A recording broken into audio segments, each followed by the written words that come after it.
नमस्कार। आर के knowledge channel में आपका स्वागत है। मैं हूं राधा कृष्ण कुमार।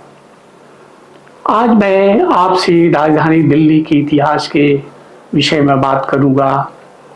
ऐतिहासिक साक्ष्य के अनुसार दिल्ली की स्थापना 8वीं सदी में तोमर राजपूत वंश के राजा आनंगपाल तोमर द्वारा की गई थी। यूं तो दिल्ली का इतिहास प्राचीन बताया जाता है और कहा जाता है कि दिल्ली का पुराना नाम इंद्रप्रस्थ था, जो महाभारत के समय पांडवों की राजधानी थी।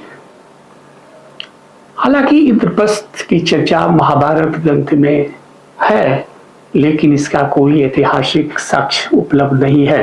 राजा अनंतपाल तोमल के बाद दिल्ली के राज सिंहासन पर उसका नाती पृथ्वीराज चौहान बैठा, लेकिन 1192 में सेकंड बैटल ऑफ तराइन यानी तराइन की दूसरी लड़ाई के बाद दिल्ली पर राजपूतों का शासन समाप्त हो गया और मोहम्मद गोरी के गुलाम मोहम्मद बिन ऐबक के हाथों में दिल्ली की सत्ता चली गई।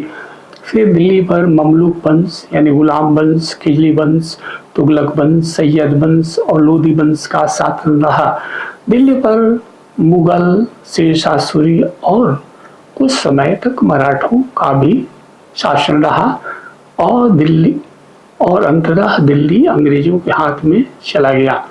तराइन की दूसरी लड़ाई का बहुत ही ऐतिहासिक महत्व है। यह भारतीय इतिहास में एक टर्निंग पॉइंट है, जहां से भारत का इतिहास बिल्कुल बदल जाता है।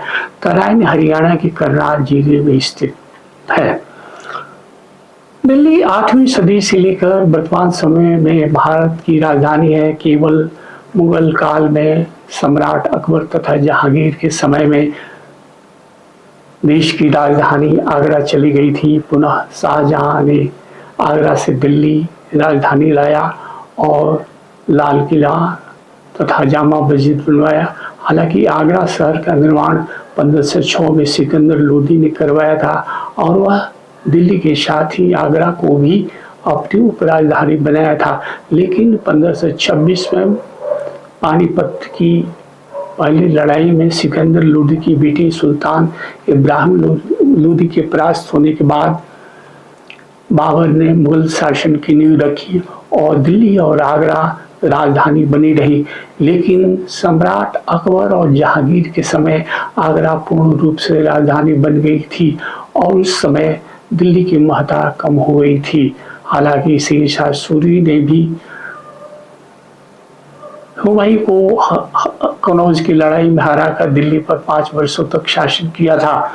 मोटे तौर पर दिल्ली को उत्तरी और दक्षिण दिल्ली दो भागों में विभाजित कर सकते हैं। उत्तरी दिल्ली यानी पुरानी दिल्ली और दक्षिणी दिल्ली यानी नई दिल्ली, जो लुटियंस दिल्ली के नाम से जाना जाता है। नई दिल्ली के क्षेत्र का नाम ब्रिटिश वास्तुकार सर एडविन लुटियंस के नाम पर रखा गया है, जो ब्रिटिश राज के दौरान अधिकांश वास्तुशिल्प डिजाइन और निर्माण के लिए जिम्मेदार थे। दिल्ली ने जहाँ कई बादशाहों के शासन को देखा है, वहीं दिल्ली अमीर खुसरो जैसे कवि और चिंतक, सूफी संत निजामुद्दीन औलिया तथा मिर्जा गालिब की कर्मभूमि रही है। सुल्तान मोहम्मद बिन तुगलक के शासन काल में दिल्ली का महत्व कम हो गया था, क्योंकि उसने दिल्ली से राजधानी दौलताबाद ट्रांसफर कर दी थी। दौलताबाद महाराष्ट्र के औरंगाबाद के उत्तर पश्चिम में 15 किलोमीटर की दूरी पर स्थित है। चूंकि दौलताबाद में पानी की भारी किल्लत थी और दिल्ली पर मंगोलों का आक्रमण बढ़ता जा रहा था, इस कारण 2 साल के बाद पुनः मोहम्मद बिन तुगलक दिल्ली लौट आया, मगर इससे धन की काफी बर्बादी हुई और राज्य की आर्थिक स्थिति खराब हुई। 1398 में सुल्तान नसरुद्दीन नुसरत तुगलक के समय तैमूरलक का भारत पर आक्रमण हुआ था। उसने दिल्ली में लूटपाट की तथा हजारों युद्धबंदियों को कत्ल कर दिया था। बादशाह शाहजहां के शासनकाल में दिल्ली की उन्नति हुई। लाल किला, जामा मस्जिद, चांदनी चौक बाजार तथा हुमायूं के मकबरे का निर्माण हुआ। औरंगजेब का काल दिल्ली के बुरे समय के लिए ज्यादा जाना जाता है। औरंगजेब ने अपने बड़े भाई दारा शिकोह के सर को काटकर दरियागंज स्थित दरवाजे पर लटका दिया था, जिसे खूनी दरवाजा कहा जाता है। औरंगजेब ने चांदनी चौक में ही सिखों के 9वें गुरु तेग बहादुर के सर को भी कटवा दिया था, जहां आज गुरुद्वारा शीशगंज स्थित है। औरंगजेब के बाद मुगल साम्राज्य का पतन शुरू हो गया था। औरंगजेब के ज्यादातर उत्तराधिकारी निकम्मे साबित हुए। औरंगजेब की मृत्यु के बाद 1707 में उसके तीनों बेटों मुअज्जम जो काबुल का गवर्नर था, मोहम्मद कम बख्त जो डेक्कन का गवर्नर था, और मोहम्मद आजम शाह जो गुजरात का गवर्नर था, के बीच उत्तराधिकार का संघर्ष हो गया। मोहम्मद आजम विजयी हुआ और बहादुर शाह की उपाधि के साथ सिंहासन बैठा। बहादुर शाह के मरणोपरांत उसका ज्येष्ठ पुत्र जहांदार शाह राजगद्दी पर बैठा, जो सबसे ययाश मुगल बादशाह के रूप में जाना जाता है। उसकी उपपत्नी लाल कौर जो एक वेश्या थी, मुगल साम्राज्य पर शासन करती थी। मोहम्मद शाह प्रथम का पोता मोहम्मद शाह था, जो रंगीला के नाम से मशहूर था। वह याश और फिजुल खर्ती के लिए जाना जाता था। उसके शासनकाल में मराठा सेनापति बाजीराव पेशवा दिल्ली पहुंच गया और यहाँ पर उसने काफ़ी लूटपाट मचाई। मोहम्मद शाह बाजीराव की सेना को देखकर लाल किले में छुप गया था। इसी समय ईरान का शासक नादिर शाह भारत की ओर रुख किया। 1739 में उसने करनाल पहुंचकर खुद को